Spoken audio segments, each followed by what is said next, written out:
السلام عليكم. احنا هنسمع دلوقتي مع بعض عمرو اديب وهو بيتكلم عن مباراة الزمالك وفاركو اللي خلصت 3-0. هنسمع بصوته وبالصورة.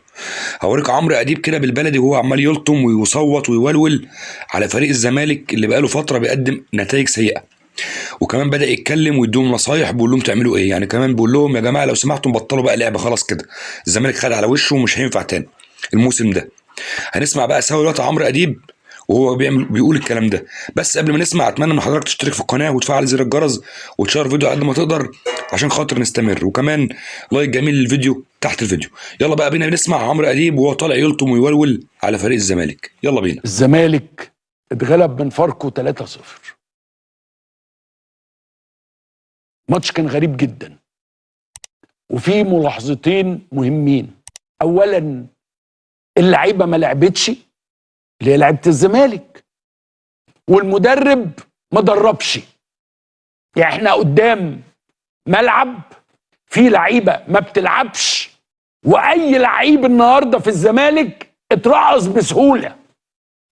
اي لعيب في الزمالك النهارده كان فاركو بيقرب منه كان بيقع.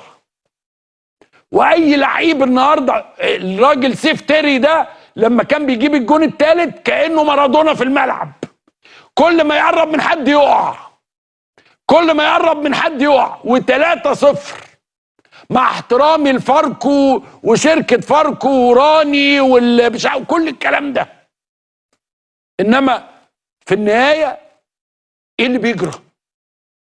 واوعى حد يقول لي اصل لولا الثلاث لعيبه دول مين؟ يقول لك لولا الثلاث لعيبه دول لو كانوا اللي ايدناهم دول كانوا، دول مين؟ انا عندي نصيحه صريحه لنادي الزمالك: لا تأيدوا لعيبه ولا تصرفوا على مدرب ولا تعملوا اي حاجه، لان الموضوع ضاع. الفرقه ضاعت السنه دي خلاص. دي فرقه تركز ازاي؟ الفرقه خلاص انتهت وبقت بتنزل تتلطش.